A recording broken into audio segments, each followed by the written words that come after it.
Hi, Nekia. Hey, so sorry.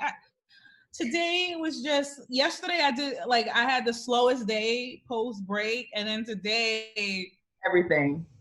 we got a cut in, and then my counterpart decided she wanted to screen together, and so that was just like a thing because I haven't screened with my counterparts any episodes of shows. I usually just screen myself and send the notes. But today it's a new show, new rough cut, so we just had to do it all. And so yeah.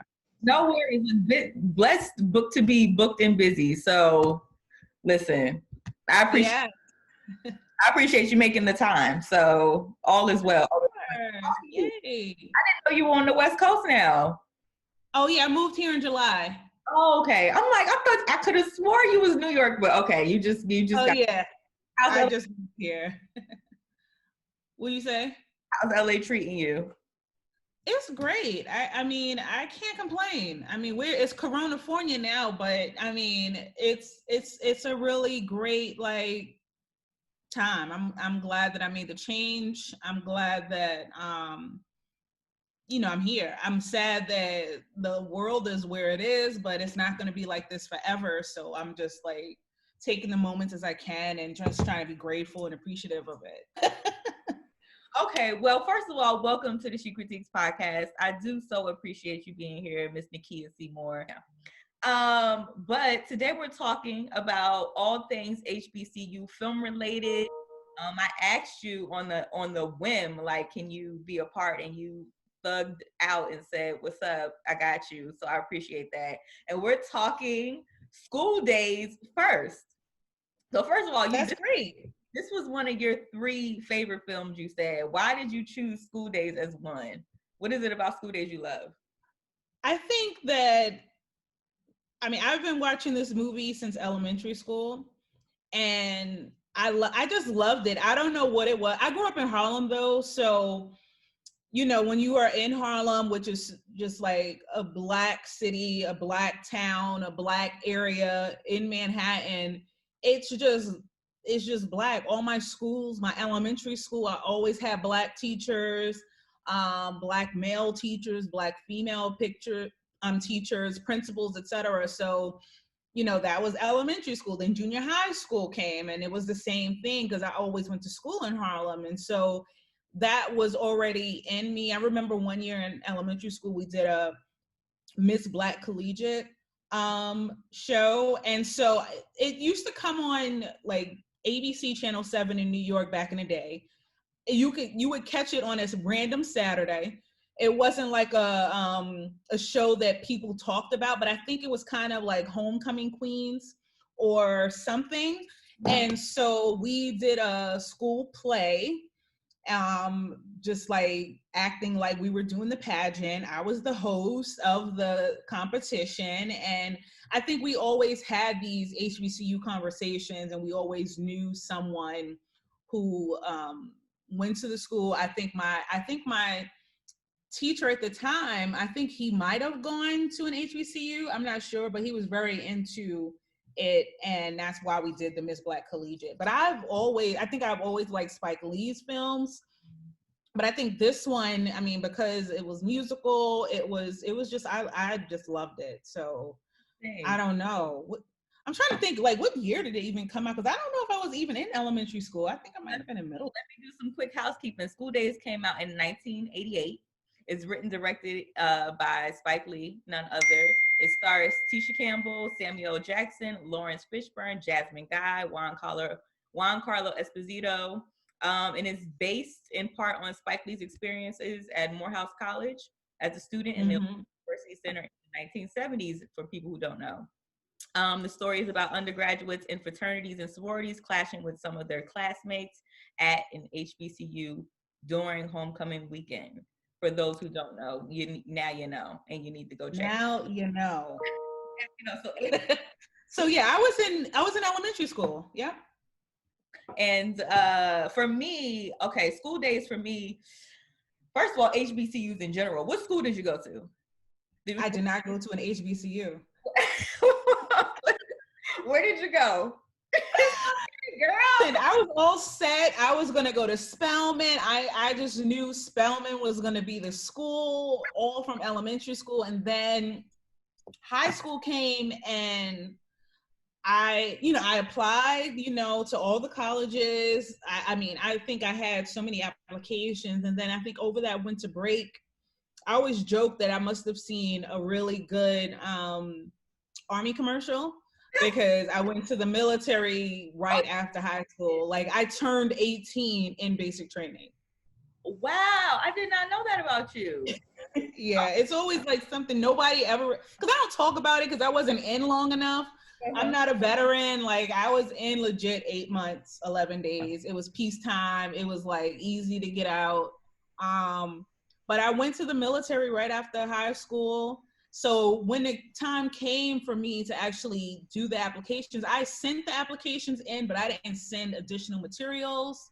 I had gotten into Penn State, but I had already signed my Army papers. Okay. And Spelman, I don't know what it was. I just wanted to get out the house. And so I went to the Army, did not go to Spelman, got out the Army, and I got my associates at BMCC in New York. Then I got my undergrad degree from Baruch in New York. So they're both CUNY schools. So I did not go to HBCU. I do not have any college memorabilia, like just my diploma. CAU, right? This is CAU. My ex went there. Okay. Well, first of all, I mean, I get your experience a little bit. I did not go straight to college after high school. I didn't prepare like most people, like your peers. Everybody knows what school they're going to senior year. Type of idea. I had no idea. I took the SATs super late. Long story short, right after high school, I was like, oh, I guess all my friends are going away and I'm going to the community college up the street. So for 2 years, I was at a community college. I got into a huge argument with my mother one day about washing the dishes because I thought I was grown. I wanted to get out the house. I thought I was grown, came home from work. Like, I go to work, I'm in school. Like, you about to wake me up to wash some dishes at 3 a.m? Like, I'm not feeling that, right? That night, we got into a blowout. That night, I applied to go to Clark Atlanta University. I got in, and I was gone like 7 months later. And I've been in Atlanta ever since. So Clark Atlanta for me was like a get out of jail free card because I just wanted to get out the house and I wanted that experience. But I was also 2 years behind everyone. My transfer, so it was like starting out as a freshman again. But I had a good time. HBCU was a good ass time. Like, I'm sure you've heard. Have you attended any homecomings or anything? No, and the funny thing is, my baby brother, like, I made a point for him to go to an HBCU because his dad is Nigerian, so he lived in Nigeria for a good amount of time, and he went to high school. He graduated high school at 16, and I was like, you know what? You have this Nigerian experience, right? You have this experience where you are Black, everyone around you is Black. And then when you come back to the States and you want to be a doctor in that world, you're probably not going to see a lot of people who look like you all the time. And so I also wanted him to have a Black American experience because he had the Nigerian experience. But I was like, and because I did not go to one, I wanted to kind of live vicariously through him. But my brother's a square. He's in med school. Like, he is not, like, I love him. He is a jewel. He's like our little prince. But he did not party. Like, he didn't tell us. You know what I mean? Like, we are, my mom and me, like, I don't nag him. What school did he? So he went to Morehouse for med school. I mean, for undergrad. He graduated and now he's at Howard for med school. So he is doing the full HBCU experience. Okay. Because HBCU culture, I was going to talk a little bit about HBCU culture. And even just from what you know, you can say what you've seen, what you know of it to be, what you and I want to talk about your experience as well, like how that counterparts, because yours was yours wasn't a PWI. It was more diverse. So Baruch College kind of names themselves the most diverse school in the nation. And that is because it is diverse. Like, I remember one semester, it was me and another friend of mine.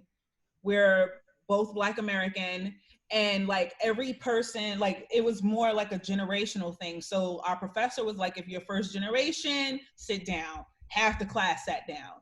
If you're like second generation, some more people sat down. And then he and I were the only ones still standing because like we're Black American, but everyone else came from a different country, different ethnic background. And so with that, you kind of have that experience where you kind of see everyone, Yeah. not just predominantly white, not just predominantly Black, but you saw all cultures, all types of Black people, you know, from the Caribbean, from Africa, from Europe, from wherever. So that was the experience, but it's a commuter school. So we did not sleep unless we went on a retreat. We used to have retreats. So we would go, if you were a part of a club and I was part of the radio station, we would go on these retreats. And then that was our being away from home, sleeping all and partying and all of that. Cultures. Yeah. The crazy thing is, I'm from Jersey, so Jersey like is extremely diverse as well, very diverse. I went to high school with a little bit of everything and everybody. So going to the South, coming down to the South, and going to an HBCU was like, woo, a lot of Black people. Like, I love it here. I never want to leave. It ain't nothing but Black people. Like the professors are Black. Everybody's Black. And now even just being in Atlanta, period. Like this is Black everything, Black Mecca, right? So that was a little bit of a shell shock for me because I came down with my UGG boots and my Abercrombie. I didn't even realize how, and these girls would show up. This is HBCU culture for you. They show up to class, lashes, hair, okay, heels, stilettos, walking down. We call it the promenade. Walking down the promenade like it's a run. 7 a.m. going to class, and I would be in my couldn't be me with my hoodie on, like with my Uggs and my leggings. Like they thought I was a white girl in the making. Like where did she come from?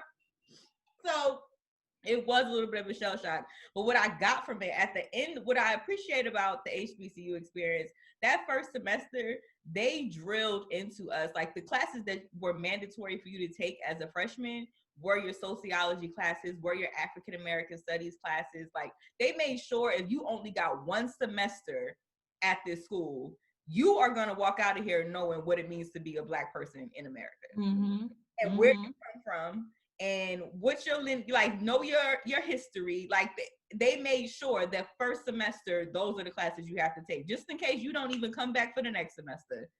This is the bulk of what you need to know about being Black. So I walked in with a slicked up ponytail and I came out, girl, locked and loaded, like, excuse me. Yes. I love it. Now, so yeah, that was my HBCU cultural experience. As far as school days go, I can only imagine that Spike Lee possibly had the same type of, I think maybe I can't speak for the man, but maybe he came in knowing a little bit of who he was anyway. That wasn't the same for me necessarily, but it's impossible for you to walk out of an HBCU with not a sense of pride in being Black. And I think school days is such a testament of like proud to have went to an HBCU. Like this is what we do. I'm gonna put it on the biggest stage that you can find for the whole world to see. And he brought us into that world. Like, even if you've never been to an HBCU, to see it through this lens of school days is like, oh, okay. Yeah, it was everything for me. And it always makes me laugh when I watch it, and not laugh that because it's comical, but laugh at how my life trajectory, how I had all these ideas about going to Spelman and going, because that was it for me. It was Spelman, right? Yep. And so I had all these ideas about going, and then I did it. And I watched this movie so much. Like I knew all the musical numbers to the point that in middle school, I had a sleepover and we would watch it, the VHS. And then I was like, you guys we're going to practice this. And so we're practicing these grown-up damn songs. And then I'm like acting as their manager. It cracks me up all this time. So we're in middle school, and so then we're like doing little concerts, and I'm the manager booking their concerts in the schoolyard. And we did all the dances, and I'm like, I don't want to be alone tonight, dude. We're 13, like, or we're 12, however old we were. We were in middle school, so we had no idea, no business singing it, but that was our thing. Like, I can still, like, Riri, I'm still gonna get up and dance to Good and Bad Hair. I'm still gonna sing. Yes. I just, yeah. So what would you say is the most memorable scene for you? Would you say I don't want to be alone tonight? I would say it's that first musical number when they meet in the hallway. And you know, when you grow up as a Black woman, you hear these good and bad hair conversations all the time.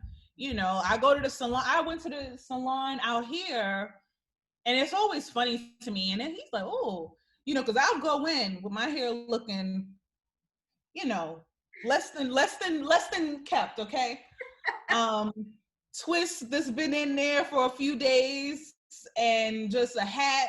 I go in there looking like I need a makeover from head to toe. And then they put my head in the sink, and they're like, oh. And they'll say, oh, you got good hair. And I'm like, boo-boo, it's 2020. Nobody says that anymore. I don't really know what that, and then I'm like, yeah, it's good that I have hair. And I used to do hair shows. And so I used to have a hairstylist who always did my hair. And she would always, you know, always say it. I would always, you know, when I used to get relaxers, they're like, look at the way she whipped her hair like a white girl. And I'm like, sure. Yeah. Okay. And so like, I don't really straighten my hair too much because my hair does get fine, even though like it's dense, it's curly, but it gets fine. So for me, whenever I hear that, it just makes me laugh at the song, at the notion of people thinking that they're better than someone because they have a certain grade of hair. I'm a dark-skinned woman. So like, what does that mean for me? Like they didn't even, and you know, it's the colorism, it's the hair, it's the eye color, it's the everything. But I think I like the way he kind of showed how kind of ridiculous it is, but also and kind of played to how, you know, we have these antiquated ideas about what a Black woman should look like. You know, like you're gonna be beautiful regardless if you have dark ebony skin, if you are just dark skin, or if you're light skin, medium brown, you know. And I remember my mom, I used to go by, when I did radio, I used to go by Miss Coco Love. And she said to me one day, she's like, why all the dark-skinned girls named Coco? And I was like, you know what? I don't know. Coco Brown. And then, yes. And she was like, well, you should go by your name. And I was just like, you know what? You're right. Like, because my email is still Coco Love. Okay. So, because that was my name in college, it's still my email address. So people make fun of me. And that's why I only use the email that we exchanged. But I have an email that still has the Coco Love because. I got an email that says B2K Wifey. Okay. So. I think that scene is just, I think I just like the musical. I like musicals. And it was just, I love the dance because I used to dance when I was younger. And so I just love the whole everything and the conversation. Like, sure, it's a serious subject matter. And this is his way of lightening it for just a moment of levity so that people can really have a deeper conversation. Yeah. And the crazy thing is because he's literally painting what it felt like, what the experience was like at an HBCU. And it's so true. You have your light skin versus dark skin. I mean, and there's some organizations, some Greek organizations that cater to those type of dualities, you know, and they're cliquey. Some are cliquey, and you know, one group over here looks like this, and this group over here. So it's still cliquey even within the Black community. When it's nothing but Black people, like somehow we've still found a way to exclude one another. And it's like, and I think the point of that scene is like we're arguing about hair, that your hair is a different than mine, and it's, it really. But I love that he's tackling issues, and he did it in a musical. Like, it can't get more lighthearted than a musical. So, kudos to Spike. Here's your sugar with this medicine. Yeah, exactly. Giving us exactly what she tends to do very well anyway. Mm-hmm. I always he'll beat you in the head though. He'll beat you in the head. Spike to me is like your old uncle who like, but he does dress like Willy Wonka sometimes, but he will sit there and he's like that old crazy uncle who be talking in the corner like about what used to happen and what it needs to go down, but we love him nonetheless. So A Different World comes into play, and this is like, I mean, if the job was to make young Black kids want to go to college, A Different World made young Black people want to go to college. And it wasn't necessary. Was it set in the HBCU? I don't even know if it was technically, was it supposed, Hillman College. Oh, I got a t-shirt that say Hillman. I was going to wear that one. I'm like, people would kill me if I rep CAU. So the type of nuance of like, I should have worn my Hillman t-shirt. Now, listen, because Hillman was it. Go ahead. Hillman, I think when I binged A Different World, whenever it was on Netflix, I binged it. That was all I watched. And obviously I watched it when I was younger too, but you know, you got to watch certain things as an older person to really receive the information. And so I watched it, and I think every episode, I was like, why didn't I go to HBCU? I think I used to reflect so much on that experience during homecoming. Everybody has this college pride. And I'm like, I like Baruch, it's all right, but I didn't have that experience. But Different World was that show for me. Oh my God. It's so good. It was so like, and you're right. It definitely made little Black kids want to go to college, and especially I think to an HBCU. Yeah. I don't have the stats and figures, but I imagine they had inspired. And what I will say about A Different World is like, while Spike tackled the subject matter of like the colorism and pledging, we didn't even tap on that, but we could circle back around to that in a sec. But A Different World had episodes, like I'm thinking of the episode when, I can't think of her name. I forgot the character's name, but she was dating the guy and he was hitting her and like coming back to back to campus. And this was like in a new class, right? Yes. So let me give some quick housekeeping on A Different World too while we're at it. So A Different World, for people who don't know, is an American sitcom. It's a spinoff of The Cosby Show, the television series that aired for 6 seasons on NBC from 87 to 93. So it stars Jasmine Guy, Kadeem Hardison, Cree Summer, Lisa Bonet, Daryl Bell, Dawn Lewis, Charnel Brown, Sinbad, Jada Pinkett, so many of the people and faces that we know today. And it stands as a testament of Black culture excellence, okay? That's just my own spin on the thing.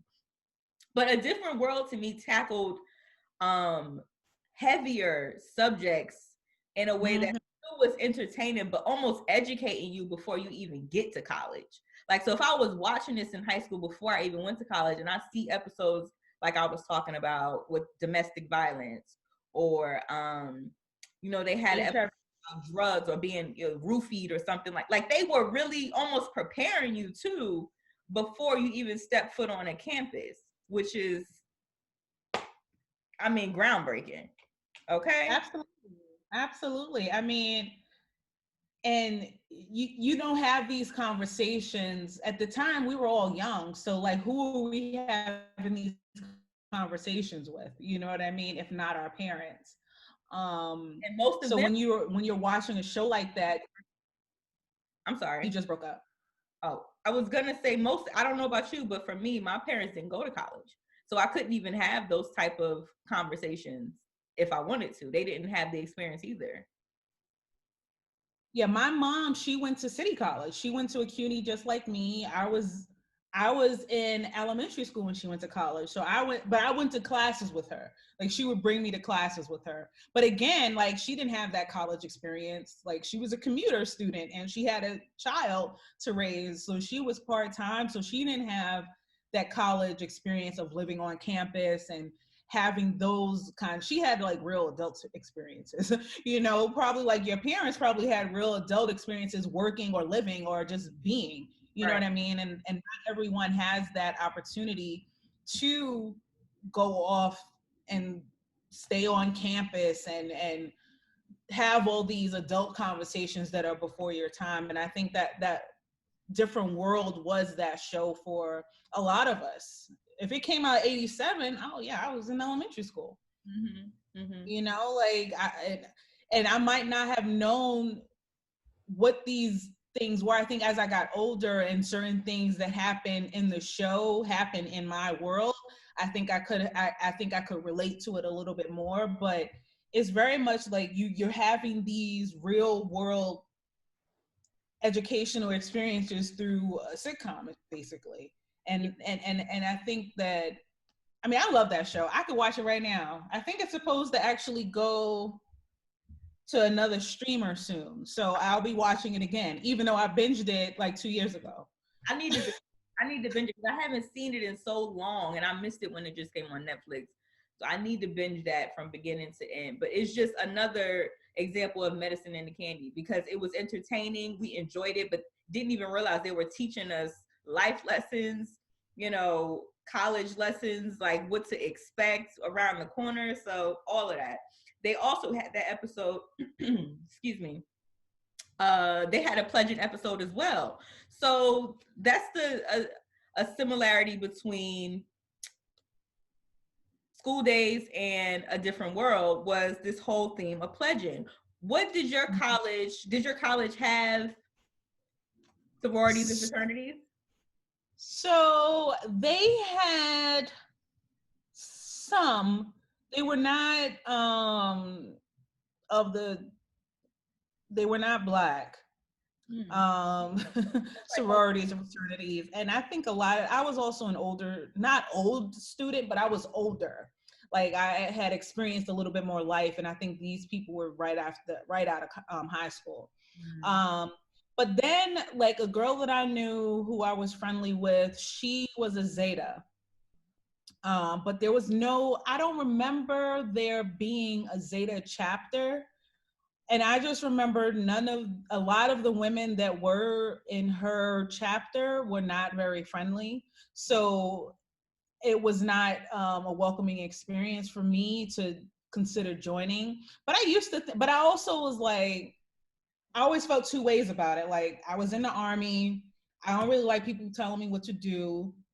I'm very much like, I got too much sass and attitude, and I'm probably not gonna take well to these girls who are my age or younger being mean to me. But then I also feel like I would have definitely pledged if I went to an HBCU. Like absolutely.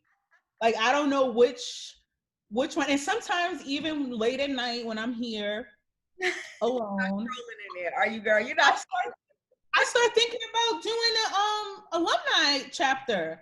And I start looking and seeing like which one, because I know a couple women who joined a sorority late in life, and they are part of the alumni chapters. And I was like, maybe I should do that. And then it goes away. So I always felt two ways. But I think that if my school had one, and if the people that I met, and these people weren't in my school, they just were, we would go to events sometimes because, you see Black folks, you kind of just gravitate towards each other. And so some of them, it wasn't like they were welcoming, like you should pledge, you know what I mean? It wasn't like, that's just probably how I perceived it. And it's probably not what it was. You know what I mean? Like, I probably just saw it as I don't want to be a Zeta, or they just weren't welcoming. I don't know what it was. Well, from my experience, I did not pledge. I showed a little bit of interest. in one of the Divine Nine organizations. I showed a little bit of interest, just like going to their events and things like that. And one experience, I'll say, I went to an event and just not knowing what the protocol is. Like, you just don't know. And even if you're trying to find out, they're not giving of information. Everything is a secret. Yeah, they want you to dig, do your homework, do your research. How much do you want it? Like, I'm not going to give you anything. So my experience, right? I went to this event, and why are you laughing already, girl? I'm laughing already because I'm just like, yeah, bullshit, you know? No, listen, I still like, no, go ahead with your story, because I still feel like sometimes I want to pledge, but I'm too old. And I was nowhere near even close to pledging. This was just like, I didn't even realize that. Right? Huh? They're like interest meetings, right? Yeah, but I didn't even know that it was even called showing interest. Like, I heard that the organization was having an event. I'm kind of interested in this organization. I'm gonna go. So I went. All of the women were there, and a couple of us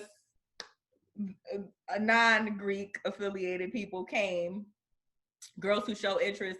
And I just remember one of the girls on the line, she came up to me and she said, what's your name? And I told her my name, and she was like, why are you here? And I was like, it says open to all. Like, like it's been posted all around school. Like, you know, I thought, you know, it says open to all.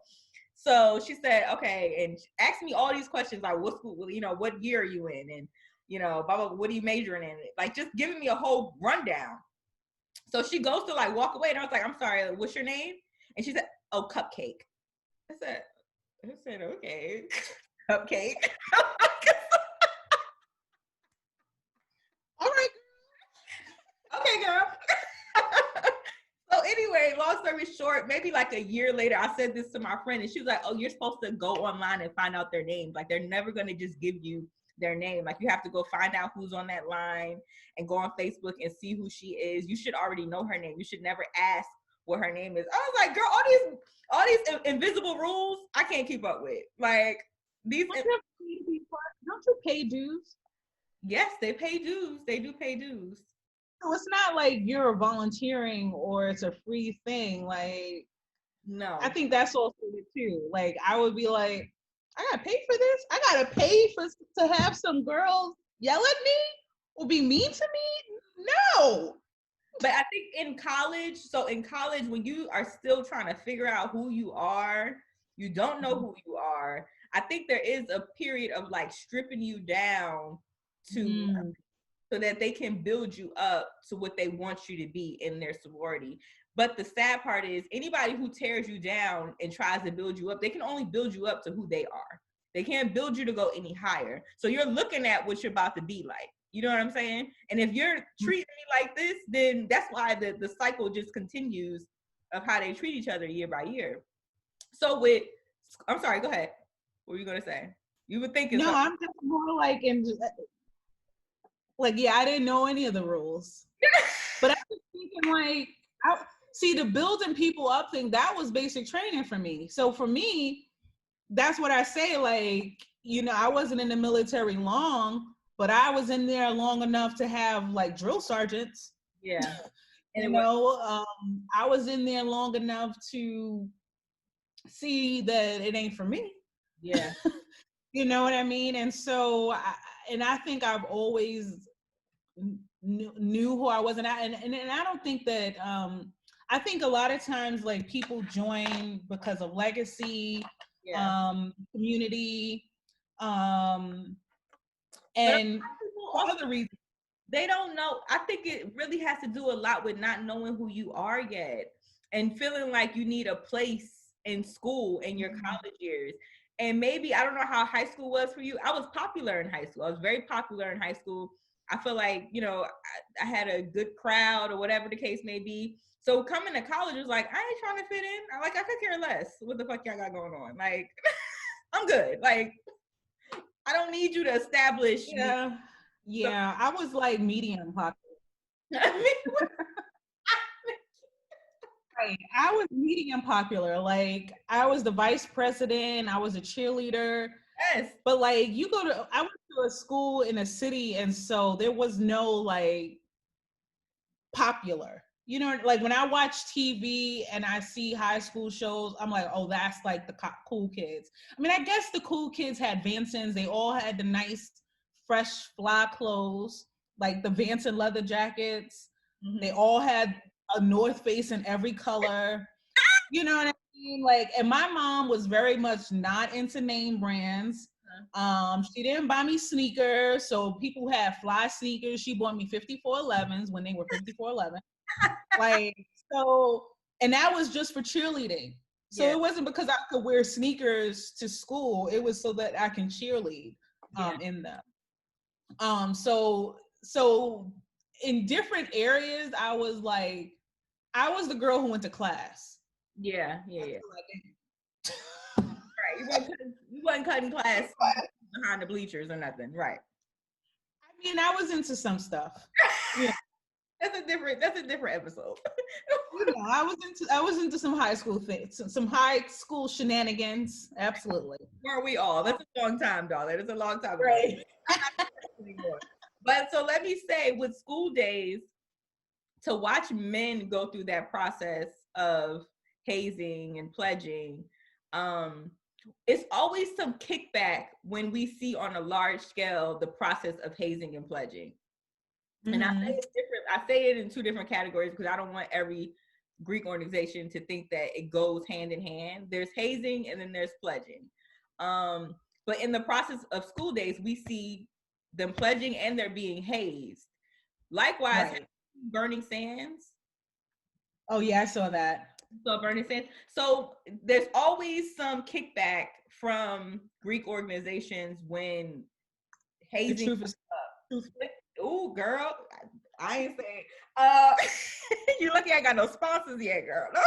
There's a little truth to everything, though. Like they can't. I mean, some things are fabricated and made up, but there's a little something there. Like it didn't come from anywhere. You know what I'm saying? Like that's why some chapters have been shut down. Yes, people have died behind pledging. Right. So like I mean, the truth hurts. Yeah. But I understand you don't want to have, you know, especially if you're trying to do better, right? Like if you're trying to do better and people keep bringing up old shit, then you're like, well, why am I doing all this work if you're going to keep continuing to bring up this bad history? Yeah.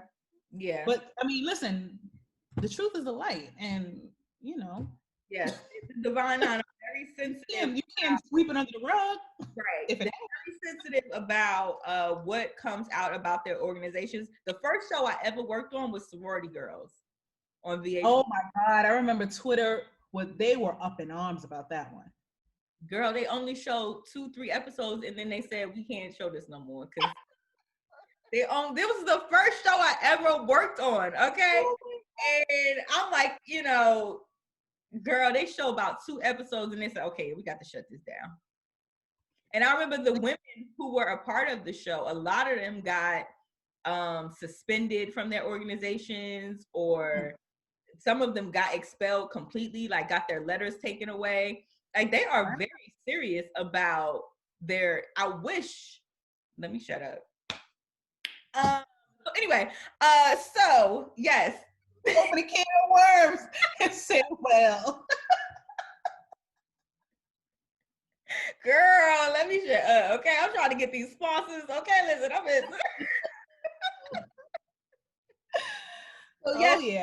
So as far as so let's transition into some modern shows now. As far as Grownish and Dear White People, who are shows centered around college campuses, college students, and their experiences now, which they changed a little bit when you add the social media into play from what we've seen in like A Different World, School Days. So it's a little bit of a different experience now with kids who are in college. But as far as Grownish goes, are you a fan, Grownish? I do. I feel like I'm a season behind, but I'm familiar and I do watch. I think it's cute. I love Yara Shahidi. I love Trevor Jackson.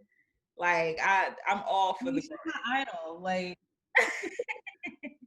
yes. It's cute. I like see it. I think they're all like cute characters, and I like their storyline. I think the last season or half season I watched was when one of the girls came back pregnant.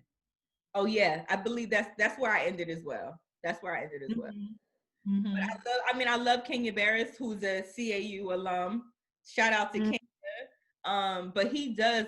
I mean, he's showcasing Black excellence, on a large scale. So I love it. Love to see it. Dear White People, on the other hand, I want to say I've only seen a couple of episodes of Dear White People. I didn't get into it. Did you get into it? I did. I actually appreciate it for what it is. Sometimes it's too I'm trying to think of the word. But what I will say, I do enjoy watching it. I don't know if I think maybe I just like the characters more because they don't really get into, well, no, I guess they get into some heavy stuff. It's been a while, but I do like it. Mm-hmm. Or maybe I like the two guys that are leads. I don't know. Like, I don't know if it's like, if there's a correlation to that. But I do enjoy it. I've watched every season. I watched the movie, um, and I watched the series. So yeah, and I think I like what Justin Simeon is doing to, like, trying to like be this younger artist and director and writer who's telling stories from his POV. So I do like enjoy what he's doing, and so I think I can't think of anything that made me annoyed. Like, some people don't get annoyed by the show, but I don't know. I just take shows for what they are. Like, I don't need to rip them to shreds to Right. feel better about Yeah. anything. I think we do a lot of demanding things from shows. Like, it should be doing this. They should have done this. And it's like, bruh, Dude, go get you a writer's room and make your own show. How about that? make it right. If you want to see it, write it. If you want to see it, create it. Yes. It's free to write. You don't need money to write something. You Concoct. have a story, write that shit out. Yeah. Can I curse? I already cursed, but like, Girl, it's encouraged. Uh, we encourage it over here. okay. I told you to bring a glass of liquor. I was probably drunk. No. I haven't eaten dinner yet, and I didn't want to get tipsy. Oh, no, it's fine. I brought my water. I didn't even, it got too, I was going to make some punch or something, from the rum punch. So as we wrap out these 4 projects, from School Days to A Different World, Grownish, and Dear White People, I mean, we can throw in there Drumline, Burning Sands, Stomp the Yard, so many films with Black featured cast giving us the college experience, which is like, even just running through my mental Rolodex right now is like, wow. Like, I'm so proud that we have these projects out there to show, like, go to school, live your life. It's so much more to life than what your bubble is wherever you are, whatever city you're at. And I encourage kids to get out and go to another state. Like, I grew up so much just from not having, my parents were in Jersey. So I got to figure it out in Atlanta. So it's always encouraged. I'm glad we have these projects to stand behind. What do you think the takeaway from this conversation, from these HBCUs experience, college experience, what do you think the takeaway is? I think it's really about the exposure, right? Like, if you don't, and I know some people kind of gripe against people having to see things in order to know that it's a thing that can happen or that exists for you, but I do think that exposure is a key. Like, how will you, like, honestly, if you live in the hood, how will you know that there is another world outside of that hood? There are people who live in my hood that I grew up in who probably never left Harlem or never left Manhattan. You know what I mean? They only know that this is this thing. I'm so grateful that even though I lived in the hood, my mom exposed me to things. She let me see all sides. You know what I mean? She would take me to restaurants so that I knew how to behave in a restaurant, with proper settings, even if we did sit and eat TV dinner, like dinner in front of the TV at home. She made sure that she exposed me to that. So I think what those shows do is expose kids and other people who might not know about this experience so that they can have a deeper understanding of what it means for us to be around people who look like us, act like us, behave like us. And I think it's also like important for, you know, kids especially, like, because college is probably not the end all be all, right? You know, trade schools, I remember at one point hearing that trade schools were like, you know, not doing so well because everyone thinks they should go to college, but like there are trades. People need trades, right? People need to learn how to do things outside of this academic work. You know, every college is not for everyone. It's rigorous, it's expensive if you don't know how to skate the system and get financial aid or get scholarships, or and if you don't want to take out loans, it's even more expensive. So like, you know, I think, but I do think that it opens the world so that you can, you know, what the possibilities are for you. You're not limited. Like the world is limitless if you have that exposure, if you know that this is something that exists for you, that you have the opportunity for you, that people who look like you have already laid the groundwork. It's here for you. You can do this. It's more than your four corners. Like, you know, and I'm so grateful that for what it is. Like, I grew up in Harlem. And I grew up in the hood, but like I knew that there was something more. And the funny thing is, like, I'm the first person in my immediate family who left the East Coast, New York City. Like my brother went to college in Morehouse, and he's in med school in DC. But that's, you know, New York is a hop skip. I left the whole coast. Like I left the whole coast, and it's very it's a learning curve for me. Like I'm much older, but I still feel like, you know, when you're home and you're always around your people, like your family, you're kind of comfortable, right? Yeah. You don't have any. If you're shaken up, you can always lean back on them. And I think being out here, like it's like I have myself. You gotta, you know, I have community here, but I do have myself that I have to look out for. Yeah. And my mom is not a taxi cab away anymore. Come on, yeah. No, it is different. So basically the takeaway is just like the exposure, just like being able to know that the world is limitless, that you can do whatever you want to do. Yeah, I hear you. It doesn't have to be traditional. There was two things I wanted to add before we even end this, because I think it's so important. I was gonna say that the HBCU experience for me was like an experience of not being a minority. Like for once, you are not the minority. You know what I mean? You're the majority.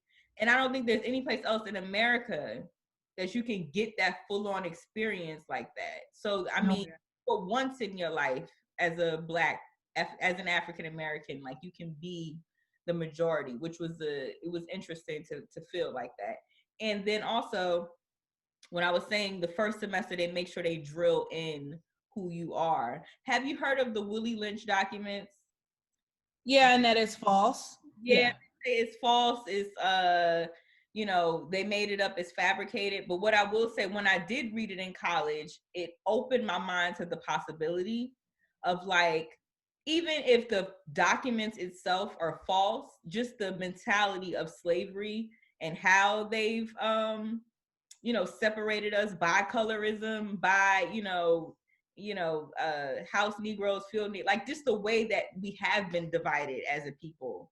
I think there's some truth to that, you know. So that absolutely. I mean, that's a whole different conversation, girl. Because listen, white supremacy is where it is, right? I'm reading Caste by Isabel Wilkerson, and so it's the origin of our discontent, and it's basically about it's a dense book, but it is very informative, and I loved Warmth of Other Suns. And so when I'm reading that, she talks about, you know, dominant cast and subordinate cast, and she doesn't really say the words racism. I'm sure she probably doesn't say white supremacy, but like, you know, she really delves into these worlds, and like the division honestly is like unnecessary, and that's just remnants of slavery, this division between all of us. Right. Like, we don't need to be divided, we need to be united. But it's just like you sow those seeds of discord Chaos. and and chaos, and that's what you have all of us fighting against each other. Chaos and conflict. Yes. Like, for what? Yeah, I can't even. Yeah. So all of that, all of that. Get your jewels, get your gems. Um, I think, yeah, I can sign it off here. I feel like check out all the films that we've mentioned and the projects, the series, whether that's School Days, A Different World, Grownish, Dear White People, Drumline is another good one, Burning Sands, Stomp the Yard. Am I missing any? Um, There was a film. Do you remember this? And I want to say the girls went to Spelman, and they had the song "What About Your Friends" with TLC was like the theme song of the movie.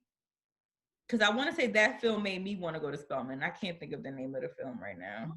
oh, it was an older one. Yeah, it was old. That's okay. Oh no, no. You should look up Miss Black Collegiate. I wonder if it's on YouTube. Okay. But yes, so Nekia, I appreciate you. What do you have coming up next? What do you got going on out in LA? Anything you can talk about? Anything I can talk about? Go Big Show. You Go, work Go Big Show. I worked Go on Big Show. Yeah, you did. So that one premieres in next month. So set your DVRs. And Snoop, everybody was raving about Snoop over the weekend, about how he'd be a great sports commentator. And you will see him in Go Big Show doing his thing there. So absolutely. Where can we find you on IG? Do you mind sharing? I'm public. It's Miss KIA 719. I definitely almost had to look just now. It's MISSKIA 719. Thank you, Nekia.